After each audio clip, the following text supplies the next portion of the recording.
अस्सलाम वालेकुम दोस्तों, कैसे हैं आप दोस्तों। इसराइल और फ़लस्तीन की लड़ाई को तकरीबन एक महीना हो चुका है, जबकि इसराइल इसको वॉर कहता है। Israel declares it a war. वो ये कहता है कि हम हालत जंग में हैं। तो ये सारे मामलात में अभी तक इसराइल जो है वो फ़लस्तीन पर, गज़ा पर बमबारी कर रहा है, और उसमें हज़ारों की तादाद में मासूम बच्चे, औरतें और इमारतें तबाह हो चुकी हैं, बूढ़े मर चुके हैं। और मतलब इसराइल जो है वो ब्रूटली ये सारे मामलात कर रहा है, सारे बमबारी कर रहा है। और हमारे जहन में एक ये बात आती है कि पाकिस्तान गज़ा की मदद क्यों नहीं कर सकता, फ़िज़िकली अपनी फोर्सेस क्यों नहीं भेजता। तो इसका जवाब ये है कि पाकिस्तान स्टेट्स के हिसाब से पाकिस्तान इस काबिल नहीं है कि वो किसी भी जंग में या किसी भी वॉर में इस वक्त स्टैंड कर सके। पाकिस्तान तो अपने घर पे अगर कोई 7-8 दिन की जंग हो तो वो उसको टैकल करना बहुत मुश्किल हो जाता है, क्योंकि अगर हम देखें तो पुरानी अगर हम जंगें देखें, जो जंगें साल हा साल चली हैं, तो वो जंगें लड़ने वाले लोग जो कंट्रीज़ थी, उनकी डीप पॉकेट्स होती थी, उनकी इकॉनमी स्ट्रॉन्ग होती थी, और ये बर्दाश्त कर सकते थे कि वो ज़्यादा देर तक उस जंग को लड़ सकें। तो उसके लिए सबसे पहले ये है कि पाकिस्तान अगर अपने घर पे इतनी लंबी जंग नहीं लड़ सकता, तो 4000 किलोमीटर दूर जाके वो किसी दूसरे मुल्क की जंग कैसे लड़ेगा, नंबर 1। नंबर 2 ये कि उसके लिए स्ट्रॉन्ग नेवल फोर्सेस होनी चाहिए, जो कि पाकिस्तान के पास नहीं है। इसराइल के साथ लड़ने के लिए स्ट्रॉन्ग नेवल फोर्सेस आपको चाहिए। और फिर उसके बाद एक चाइनीज़ मशहूर जंगी एक्सपर्ट ये कहते हैं कि आपकी इकॉनमी इतनी स्ट्रॉन्ग होनी चाहिए, आपकी मिलिट्री फोर्सेस इतनी स्ट्रॉन्ग होनी चाहिए कि आपका दुश्मन जो है आपके साथ जंग करने से पहले ही टेबल पर अपना इरादा बदल दे। तो इसराइल ने इस चीज़ को बहुत खूब अडॉप्ट किया है। इसराइल ने यही फॉर्मूले को अडॉप्ट किया और उन्होंने अपनी इकॉनमी को स्ट्रॉन्ग किया, अपनी मिलिट्री फोर्सेस को बहुत स्ट्रॉन्ग किया।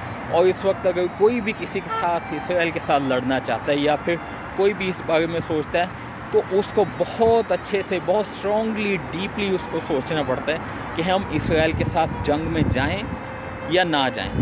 तो ये सारे मामला थे नाज़रीन के पाकिस्तान अभी तक फ़लस्तीन की मिलिट्री लिहाज से या फिर अस्करी लिहाज से क्यों नहीं मदद कर पा रहा और क्यों नहीं मदद के लिए जा रहा, क्योंकि पाकिस्तान की इकॉनमी का बज़ाते खुद बेड़ा गर्क हुआ है, हशर नशर हुआ है।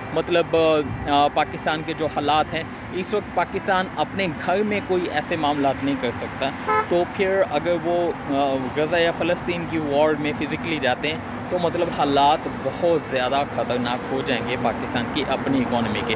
पाकिस्तान के पास इतने डीप पॉकेट्स नहीं हैं कि वो किसी दूसरी जंग में जंप करके उसको ज़्यादा देर तक सस्टेन कर सके या फिर उसको कैरी ऑन कर सके। तो इस सिनेरियो में बीइंग पाकिस्तानीज़ हम क्या कर सकते हैं? हम ग्लोबली उनके लिए आवाज़ उठा सकते हैं, ग्लोबली उनके लिए प्रोटेस्ट कर सकते हैं कि इस जंग को, इस कॉन्फ्लिक्ट को रोका जाए। जो मासूम बच्चों का, मासूम औरतों का, बूढ़े लोगों का कत्लेआम हो रहा है, उसको बंद करवाया जाए। और उस रीजन में, उस जगह पर एक अमन की और आज़ादी की जो है वो लहर फिर से दोबारा आए। पूरी दुनिया को जंप इन करना पड़ेगा, हमको ये कैंपेन लॉन्च करना पड़ेगी, हमको ये प्रॉपरली ये कैंपेन लॉन्च करना पड़ेगी कि वहाँ पे, उस खित्ते में, उस जगह पे अमन हो, ताकि सब लोग एक दूसरे के साथ प्यार मोहब्बत के साथ रह सकें, सुलह यगानगत के साथ रह सकें, और हम इंसानियत को हकीकी तौर पर जान सकें। ये जो मज़ालिम हो रहे हैं, इन मज़ालिम को ख़त्म कर सकें, और हम उनके लिए दुआ कर सकें, मॉरली उनकी सपोर्ट कर सकें, और हर लिहाज से जैसे भी हो सके हम उनकी सपोर्ट करें। पाकिस्तान में बहुत सारे मुखय्यर हज़रात हैं, बहुत सारे लोग हैं। पाकिस्तान जो है, पाकिस्तान अगर फ़ंड रेजिंग में देखा जाए तो पाकिस्तान फ़ंड रेजिंग में बहुत आगे है। तो हमको फ़ंड रेजिंग करनी चाहिए उन लोगों के लिए जो इस वक्त बुरी सिचुएशन में हैं, बुरे हालात में हैं, जिनके पास खाने के लिए खाना नहीं है, पीने के लिए पानी तक नहीं है, कपड़े नहीं है, ایون کہ ان کے پاس میڈیکل فیسلٹیز تک نہیں ہیں. تو اس معاملے میں، ان معاملات میں ہم کو ان کی اس حساب سے مدد کرنی چاہیے. پاکستان میں جتنے بھی ایکٹیوسٹ ہیں ان کو مطلب فنڈ ریزنگ کرنی چاہیے، ان لوگوں کی مدد کرنی چاہیے تاکہ ہم جتنا بھی زیادہ سے زیادہ ہو سکیں ان کی سپورٹ کر سکیں.